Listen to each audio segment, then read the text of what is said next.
Nos direciona, Pai, para o centro da tua vontade. Aleluia.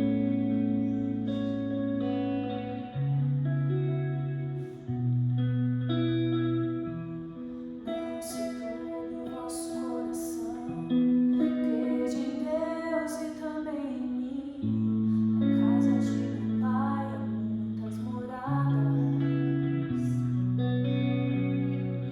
Se não fosse assim, eu não teria dito: vou preparar-vos um lugar. Eu virei e vos levarei para mim mesmo.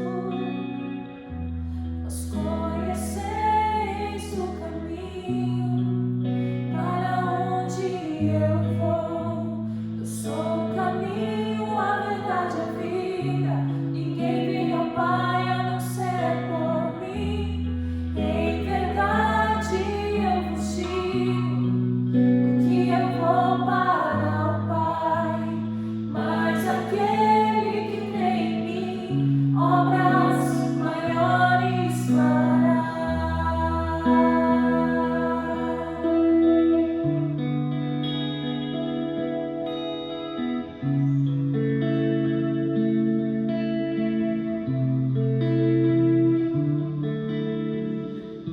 Se me amares verdadeiramente, guardarei os meus mandamentos. Eu rogarei ao Pai, Ele vos trará um Consolador, o Espírito da verdade, que o mundo não pode receber, mas Ele habita em vós, estará em vós para sempre. Aquele que tem os seus mandamentos e os guarda, esse é o que me ama. E se alguém me amar, será amado por meu Pai. Eu também o amarei e me manifestarei a Ele.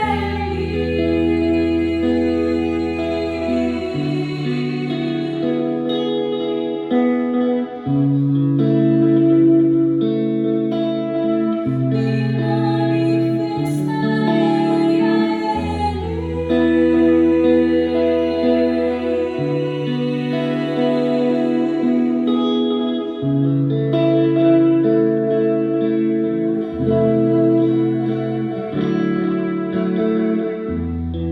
Quero te amar mais, Senhor. Quero te amar mais, Senhor. Quero te amar mais, Senhor. Quero te amar mais, Senhor. Quero te amar mais, Senhor. Quero te amar mais, Senhor. Aquele que tem os meus mandamentos e os guarda, esse é o que me ama.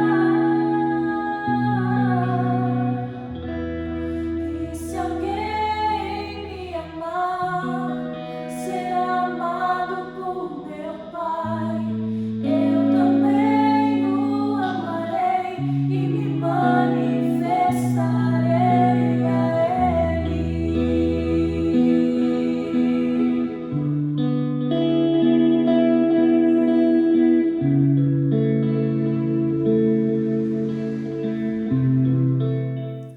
Bom dia, meus irmãos e irmãs. Hoje, dia 29/3/2020, nós estamos iniciando mais um culto da família. E hoje eu gostaria de conversar com vocês sobre o poder que opera em nós, o poder da palavra de Deus aliado à presença do Espírito Santo de Deus. Então, por favor, abram as suas Bíblias no livro de Mateus, no capítulo 24. Eu vou ler os versículos 32 a 35. Mateus 24, versículos 32 a 35. A palavra de Deus diz assim: aprendam a lição da figueira. Quando seus ramos se renovam e suas folhas começam a brotar, vocês sabem que o verão está próximo. Assim também, quando virem todas essas coisas, saibam que ele está próximo, às portas. Eu lhes asseguro que não passará esta geração até que todas estas coisas aconteçam. Os céus e a terra passarão, mas as minhas palavras jamais passarão. Curva a tua cabeça, fecha os teus olhos, vamos orar. Senhor Deus e Pai, em nome de Jesus, nós louvamos o teu nome, te agradecemos por mais este dia, por mais esta manhã, agradecemos por nossas famílias, por nossos filhos, por nossos cônjuges, por nossos pais. Agradecemos, Pai, porque tu operas através de nós e entre nós, dentro de nós. Tu tens sido misericordioso para conosco, tem derramado graça sobre as nossas vidas. E nós te pedimos nessa manhã, dá-nos entendimento da tua palavra, para que nós possamos aplicar em nossas vidas, em nome de Jesus. Amém. Amém, meu irmão? Vamos começar a conversar um pouco sobre esse tema. Jesus, nesse texto de Mateus 24, está falando aos seus discípulos sobre os sinais dos tempos. Mas eu não vou me ater aos sinais dos tempos. Eu vou, neste texto, fixar nesse trecho que eu li para vocês. Principalmente naquilo que ele diz: as minhas palavras jamais passarão. Meu irmão, eu acredito na lógica de Deus, naquilo que ele pode nos revelar, né, na teologia ou na lógica de Deus, que quando Jesus diz que as palavras dele não passarão, as palavras de Deus não passarão, não se refere somente a esse texto de revelação de últimos dias, mas de tudo aquilo que ele falou. De tudo. Porque no Gênesis diz que o universo foi formado pela palavra, quando Deus liberou uma palavra para que aquilo acontecesse. E nós precisamos entender que quando Jesus fala disso, ele está nos orientando desse poder de transformação e de uma transformação eterna, que é o poder da palavra de Deus e do Evangelho de Cristo. Então, nesta manhã nós temos que começar a pensar um pouco nisso. Poxa, não é só no final dos tempos, não é só nas coisas que acontecerão que, na verdade, essas palavras não vão passar até que se realizem, mas, na verdade, em tudo aquilo que Jesus disse. E nós estamos vivendo um momento oportuno para a pregação do Evangelho, né? Todo momento é oportuno, mas nós estamos vivendo algo muito especial para a pregação do Evangelho e que me remete a Atos, no capítulo 2, é o próximo texto que nós vamos ler, Atos no capítulo 2, e me remete a uma igreja original, a uma igreja pura, a uma igreja que saiu dos princípios de Cristo, né, naquela operação de ressurreição, e depois, na vinda do Espírito Santo, os homens de Deus, os apóstolos, estavam todos preparados ali, e dali por diante, o Evangelho passa a ser pregado não só mais entre os judeus, entre os hebreus, mas passa a ser pregado no mundo todo. E de uma maneira poderosa, de uma maneira tocando o coração, de uma maneira que transforma as vidas por causa da verdade da palavra, do intuito de Deus e também daqueles homens que estão unidos em Cristo. Então, nessa manhã, nós temos como igreja que nos unir em Cristo e aprender um pouco mais daquela igreja original que é Atos. Aliás, nós nunca tivemos tantas células como nós temos hoje. Cada família hoje é uma célula, cada lar hoje é uma célula. Aquele sonho do nosso coração está acontecendo. Eu espero que você na sua casa tenha aproveitado isso, ou esteja aproveitando isso, fazendo células todos os dias. Nunca a nossa multiplicação de células foi tão evidente e com um único propósito, o propósito da palavra de Deus. Mas vá até Atos, no capítulo 2, eu vou ler esse texto inteiro, mas nós vamos nos atentar em alguns pontos. Vamos lá. Atos, no capítulo 2, a palavra de Deus diz assim, a partir do versículo 1. Atos 2, versículo 1. Chegando o dia de Pentecoste, Estavam todos reunidos num só lugar. De repente veio do céu um som, como de um vento muito forte, e encheu toda a casa na qual estavam assentados. E viram o que pareciam línguas de fogo que se separaram e pousaram sobre cada um deles. Todos ficaram cheios do Espírito Santo e começaram a falar noutras línguas, conforme o Espírito os capacitava. Havia em Jerusalém judeus devotos a Deus, vindos de todas as nações do mundo. Ouvindo-se o som, ajuntou-se uma multidão que ficou perplexa, pois cada um os ouvia falar em sua própria língua. Atônitos e maravilhados, eles perguntavam: acaso não são galileus todos estes que estão falando? Então, como os ouvimos, cada um de nós, em nossa própria língua materna? Partos, medos e elamitas, habitantes da Mesopotâmia, Judéia e Capadócia, do Ponto, da província da Ásia, Frígia e Panfilha, Egito e das partes da Líbia próximas a Cirene, visitantes vindos de Roma, tanto judeus como convertidos ao judaísmo, cretenses e árabes, nós os ouvimos declarar as maravilhas de Deus em nossa própria língua. Atônitos e perplexos, todos perguntavam uns aos outros: o que significa isto? Alguns, todavia, zombavam deles e diziam: eles beberam vinho demais. A primeira coisa é que aquilo que Jesus promete, que quando ele ressuscita, o Espírito ia habitar, ia começar, né, esse ministério da graça do Espírito Santo, acontece. Aqueles homens, eles são capacitados a falar, ou pelo menos as pessoas que estavam ali a ouvir, né, aquilo que eles falavam nas suas próprias línguas, dizendo assim: agora o evangelho não está mais só para os judeus ou só para os hebreus, o evangelho agora será espalhado em todo o mundo. E ali aquelas pessoas de várias regiões do mundo começam a ficar perplexas com aquelas maravilhas. Estamos ouvindo as maravilhas de Deus na nossa própria língua. Nós estamos ouvindo esses homens falar do que Deus tem feito e do que Deus vai fazer e do quanto Ele é amoroso e do quanto Ele tem de promessas para as nossas vidas, do quanto Ele é justo também, do quanto Ele também terá o seu juízo, mas do quanto Ele nos ama e quanto nós podemos estar junto com Ele. Claro que diante de uma situação que nós não conhecemos e nós estamos vivendo isso, a gente não sabe, né? Cada um pensa de uma forma. Mas quem está pensando da maneira que é a verdade? Aqueles naquele momento aqui que estiveram com os discípulos estavam na verdade, mas outros que estavam ali estavam falando: eu não sei bem o que está acontecendo. Então as informações vinham diversas e eles não sabiam em que acreditar. Mas nós sabemos em que acreditar. Nós sabemos quem é o Filho de Deus. Nós sabemos quem é Jesus Cristo. Nós sabemos que a palavra de Deus é a verdade e a verdade absoluta. E nós sabemos que o Espírito Santo que opera para nos edificar através dessa palavra, nos trazer conhecimento, nos capacitar diante dessa palavra, ou através dessa palavra que flui dentro de nós e através de nós, nós sabemos quem é a verdade e o que significa essa verdade. E naquele momento, alguns começaram a falar: não, olha, não é bem o que nós estamos pensando, no que vocês estão pensando, esses homens estão embriagados. Outros diziam: não é isso, está acontecendo algo diferente aqui.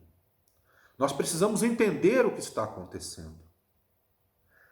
E aí Pedro começa a falar, a partir do versículo 14 ele diz: então Pedro levantou-se com os 11 e em alta voz dirigiu-se à multidão: homens da Judéia e todos os que vivem em Jerusalém, deixem-me explicar-lhes isto. Pedro leva para as pessoas o conhecimento daquilo que estava acontecendo, para que as pessoas, a partir daquele conhecimento e entendimento, pudessem agir e pudessem escolher de acordo com a lucidez que vinha da palavra. Ele diz assim: ouçam com atenção, estes homens não estão bêbados, como vocês supõem. Ainda são 9 horas da manhã. Ao contrário, Isto é o que foi predito pelo profeta Joel. Leiam o texto de Joel. Nos últimos dias, diz Deus, derramarei o meu espírito sobre todos os povos. Os seus filhos e as suas filhas profetizarão, os jovens terão visões, os velhos terão sonhos. Sobre os meus servos e as minhas servas derramarei do meu espírito naqueles dias, e eles profetizarão. Mostrarei maravilhas em cima no céu e sinais embaixo na terra, sangue, fogo e nuvens de fumaça. O sol se tornará em trevas e a lua em sangue, antes que venha o grande e glorioso dia do Senhor. E todo aquele que invocar o nome do Senhor será salvo. Pedro, ele é muito hábil naquilo que ele está fazendo. Jesus tinha revelado em Mateus 24, como eu acabei de ler, o que viria, o que iria acontecer. Mas naquele momento, quando ele começa a pregar para aquelas pessoas que ainda não sabiam direito quem era Jesus, ou não tinham a dimensão de quem ele era, ele vai para outros textos bíblicos que todos eles, ou pelo menos a maior parte deles, conheciam. Significa dizer que os apóstolos liam aquilo que era a Bíblia da época, né? Aquilo que era a Torá, os profetas, né? Eclesiastes, Provérbios, Salmos, eles liam a Bíblia para que eles pudessem, através da palavra, falar sobre Jesus Cristo. Porque não importa se é no Velho Testamento, se é no Novo Testamento, na verdade, toda a Bíblia vai convergir em Jesus Cristo. E é isso que Pedro já sabia. E ele começa a falar sobre Joel, porque Joel profetiza aqueles tempos. Ele começa a trazer discernimento àquelas pessoas e dizer, olha, não, tudo isso que vocês estão vendo foi o que o profeta Joel disse que iria acontecer. Chegou a hora, chegou o momento. Agora é a hora da nossa conversão em Cristo. Agora é a hora de nós sermos transformados pelo poder da palavra e do Espírito Santo de Deus. E ele diz assim, a partir do versículo 22, Israelitas, ouçam estas palavras. Jesus de Nazaré foi aprovado por Deus diante de vocês por meio de milagres, maravilhas e sinais que Deus fez entre vocês por intermédio dele. Como vocês mesmos sabem, este homem lhes foi entregue por propósito determinado e pré-conhecimento de Deus. E vocês, com a ajuda de homens perversos, o mataram, pregando-o na cruz. Mas Deus o ressuscitou dos mortos, rompendo os laços da morte, porque era impossível que a morte o retivesse. A respeito dele disse Davi, eu sempre vi o Senhor diante de mim, porque ele está à minha direita, não serei abalado. Por isso o meu coração está alegre e a minha língua exulta, o meu corpo também repousará em esperança, porque tu não me abandonarás no sepulcro, nem permitirás que o teu santo sofra decomposição. Tu me fizeste conhecer os caminhos da vida e me encherás de alegria na tua presença. Irmãos, posso dizer-lhes com franqueza que o patriarca Davi morreu e foi sepultado, e o seu túmulo está entre nós até o dia de hoje. Mas ele era profeta e sabia que Deus lhe prometera sob juramento que colocaria um dos seus descendentes em seu trono. Prevendo isso, falou da ressurreição de Cristo, que não foi abandonado no sepulcro e cujo corpo não sofreu decomposição. Deus ressuscitou este Jesus. E todos nós somos testemunhas desse fato. Exaltado à direita de Deus, ele recebeu do Pai o Espírito Santo prometido e derramou o que vocês agora veem e ouvem, pois Davi não subiu aos céus, mas ele mesmo declarou, o Senhor disse ao meu Senhor, senta-te à minha direita, até que eu ponha os teus inimigos como estrado para os teus pés. Pedro é brilhante naquilo que ele diz. Ele traz à memória as palavras de Davi. Ele mostra o testemunho de Cristo. Ele mostra a injustiça que os homens cometeram ao crucificar Jesus Cristo. mas que aquilo tudo era um plano de Deus, estava determinado por Deus. E Jesus vence a morte, porque a morte não podia detê-lo. Jesus é levantado à direita, à destra de Deus, recebe o Espírito Santo e compartilha o Espírito Santo com os seus apóstolos, que a partir dali começam a compartilhar a palavra e o Espírito com todos. Porque nós não conseguimos entender, crescer na palavra, se o próprio Espírito de Deus não trouxer essa revelação aos nossos corações. Mas como isso acontece? Como eu posso receber essa revelação dos céus? Eu, um homem pecador, eu, um homem ensimesmado, eu, um homem que, na verdade, me preocupo basicamente com os meus interesses, da minha família. Como eu posso receber esse Espírito que faz com que eu amplie o meu coração, a minha mente, que eu possa amar mais, que eu possa entender os propósitos de Deus não só para a minha existência, mas para abençoar as vidas. E aí Pedro continua a discernir, ele continua a dizer, a partir do versículo 36, ele diz assim: portanto, que todo Israel fique certo disto. Este Jesus, a quem vocês crucificaram, Deus o fez Senhor e Cristo. Quando ouviram isso, ficaram aflitos em seu coração e perguntaram a Pedro e aos outros apóstolos: irmãos, o que faremos? Quando você escuta essa palavra, como é que fica o teu coração? Como é que fica a tua mente? Você fala: Senhor, e agora? Como nós vamos proceder? O que vamos fazer? Nos ensina, nos direciona, porque nós precisamos aprender de Ti, para que nós possamos seguir os mesmos passos de Jesus. E aí Pedro ensina, ele diz, Pedro respondeu,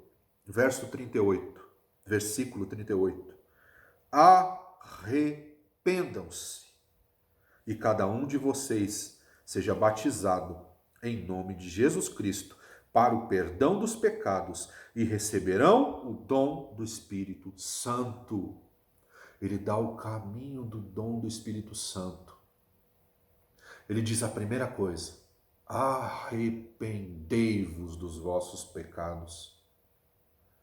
Peçam perdão. Todos nós temos pecados. Todos os dias, talvez, nós tenhamos que nos arrepender. Todos os dias nós precisamos nos converter. A partir desse momento, quando nós entendemos isso, pedimos perdão, seguimos um novo caminho, nós entendemos e começamos a aceitar Jesus Cristo nas nossas vidas, com o seu Evangelho, com o Evangelho do Reino de Deus, com a nova aliança, e passamos a seguir os ensinamentos dele, porque as palavras dele não passarão. A partir daí, o Espírito começa a operar através de nós. A partir daí, e aceitamos o batismo nas águas de arrependimento, né? O batismo nas águas tem a ligação com o arrependimento dos pecados. A partir deste momento, o Espírito Santo começa a operar em nós para trazer a revelação da palavra que o próprio Jesus Cristo pregou. Ele começa a trazer algo que não é só uma novidade de vida, não é só uma forma de vida, não é só um estilo de vida, mas na verdade é a própria vida. E quem não segue já está morto, é o que diz a palavra. Aqueles que não me seguem já estão mortos. Aqueles que não me compreenderam, aqueles que não se direcionaram da forma que eu conduzi, aqueles que não pisaram nas minhas pisaduras, esses já estão mortos. Mas nós somos aqueles que têm vida, porque nós nos arrependemos. Mas eu tenho certeza também de mais uma coisa: essa mesma palavra, com esse mesmo poder, pode ser pregado por nós. Há muitos ainda que se encontram fora dela, que se encontram perdidos, que ainda fazem a mesma pergunta que fizeram para Pedro: o que eu faço agora? Aflitos. E nesse momento, existe tanta aflição nesse mundo, precisando que a palavra de Deus entre e que haja transformação. E ele continua assim, a partir do versículo 39, pois a promessa é para vocês, para os seus filhos e para todos os que estão longe, para todos quantos o Senhor, o nosso Deus, chamar. Com muitas outras palavras os advertia e insistia com eles: salvem-se desta geração corrompida. Os que aceitaram a mensagem, veja bem, os que aceitaram a mensagem, vou repetir, os que aceitaram a mensagem foram batizados. E naquele dia houve um acréscimo de cerca de 3.000 pessoas. Naquele momento, 3.000 pessoas se convertem, aceitam a palavra, aceitam se arrepender dos seus pecados, aceitam o batismo, aceitam viver de uma maneira diferente. E aí a igreja começa a se formar, começa a se espalhar no mundo, pelo poder da palavra de Deus, com a presença do Espírito Santo, operando na vida de todos os homens e mulheres de Deus que aceitaram. E aí ela começa a se estruturar. E é interessante como ela começa a se estruturar, né? Ela diz assim, e eu vou encerrar com essa parte, versículo 42. Eles se dedicavam ao ensino dos apóstolos. Não haviam falsas doutrinas. Eles, todos os dias, se dedicavam ao ensino dos apóstolos. Todos os dias.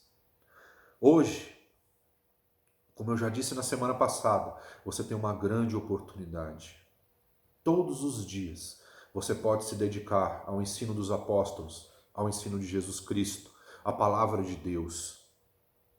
E a comunhão, e isso é um outro grande segredo.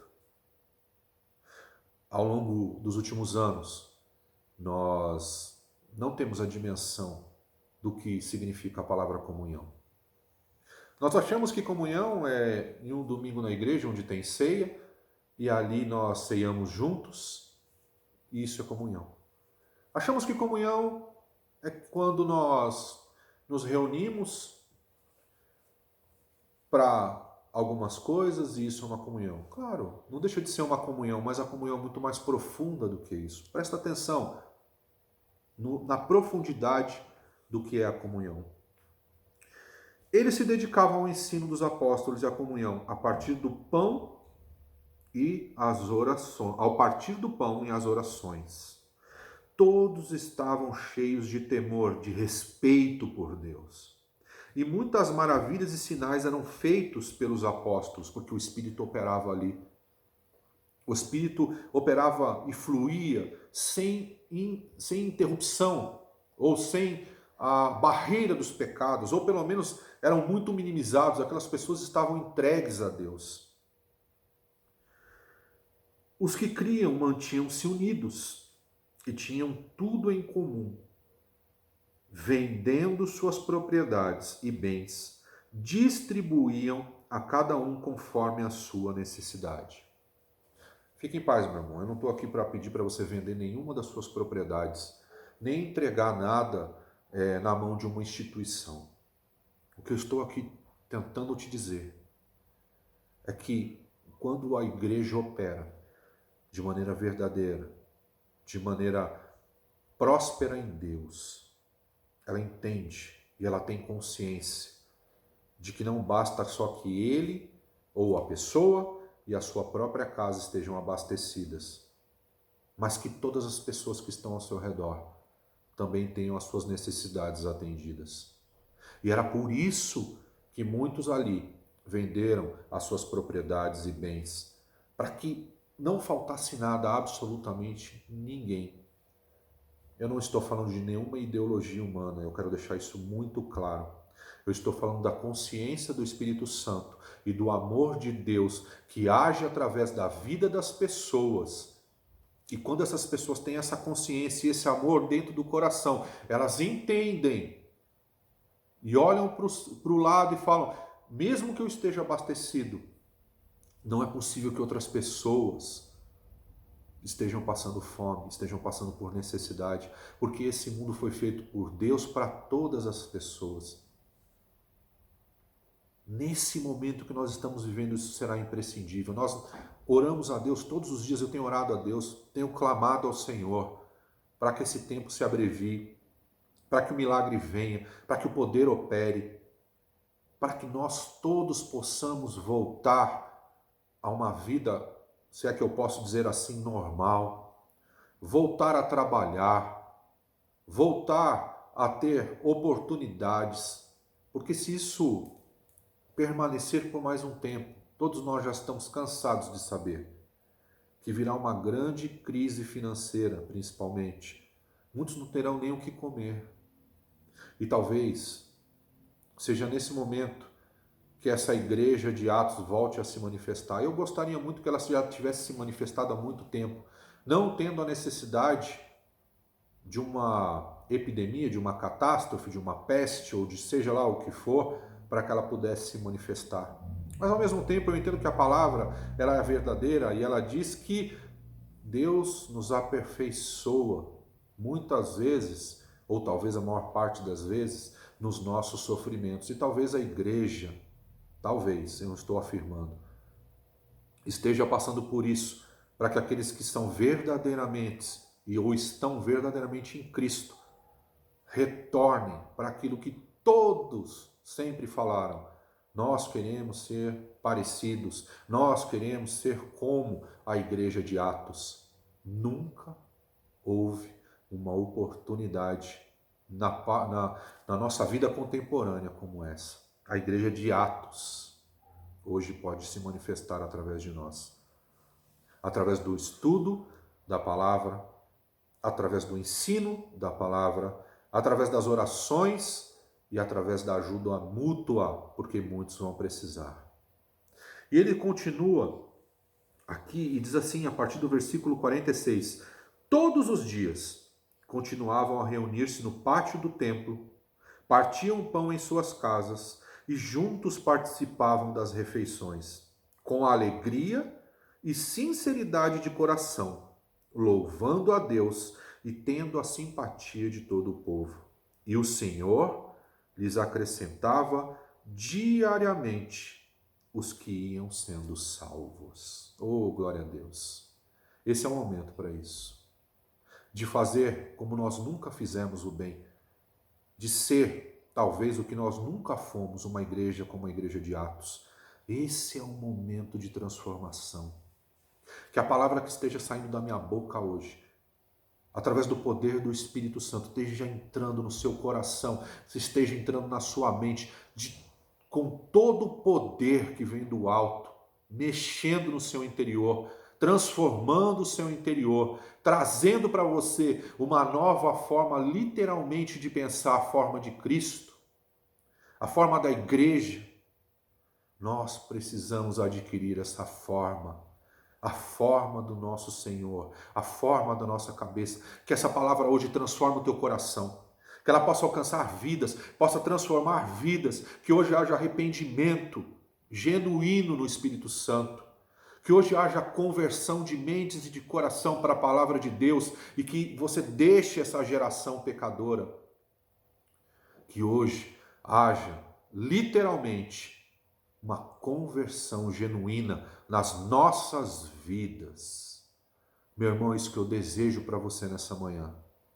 Desejo para você isso e para todos que serão alcançados. Nunca foi tão oportuno pregar o Evangelho, porque esse Evangelho vai alcançar muitas vidas ao longo desse mundo inteiro. E essas pessoas vão nos ouvir pregar das maravilhas de Deus em suas línguas. Tenho certeza que no meio de nós tem muitos que falam outras línguas, falam inglês, falam espanhol, falam mandarim e talvez outras línguas. É a hora de você abrir tua boca para falar para as nações. É a hora de você abrir a tua boca, mas para pregar o quê? As maravilhas de Deus, o arrependimento de pecados, a sinceridade de coração e a união entre os irmãos em Cristo. Meu irmão, nessa manhã, eu louvo a Deus por todos nós. Louvo a Deus porque essa palavra chegou até você e que a tua boca hoje, eu declaro isso em nome de Jesus, não pelo meu poder, mas pelo poder que vem do alto e pelo poder que existe na palavra de Deus. Hoje você está sendo mexido no seu interior. Hoje a tua língua já começou a falar, não em línguas estranhas que ninguém escuta, ninguém entende, e eu não tenho nada contra o dom de línguas. Eu só estou dizendo que hoje é necessário que você fale a língua para que outros possam entender, para que outros possam se converter e para que você seja cheio do poder do Espírito Santo de Deus na hora de levar essa mensagem. Amém, meu irmão? Muito obrigado por você me ouvir mais nessa manhã. Eu te louvo e te agradeço, Senhor, por essas pessoas que estão me ouvindo. E eu te peço, irmão, do tempo que nós estamos pregando aqui de maneira virtual, que você possa, em nome de Jesus, não se esquecer da casa de Deus. Fale com o teu líder. Ele sabe como você tem que fazer a tua ajuda, a tua oferta, o teu dízimo, porque nós temos um prédio e eu creio que nós vamos voltar para esse prédio, vamos pregar o evangelho como nunca pregamos antes. Mas a igreja não precisa de prédios. A igreja precisa de pessoas, porque a igreja são as próprias pessoas unidas em Cristo para levar o evangelho. Mas não se esqueça da casa de Deus. Ela ainda depende da fidelidade do seu povo. Muito obrigado, meu irmão. Que Deus te abençoe e te prospere em nome de Jesus. Amém. Te louvamos, Pai, pela tua graça. Graça infinita, Pai, que nos contempla. Obrigado, Senhor.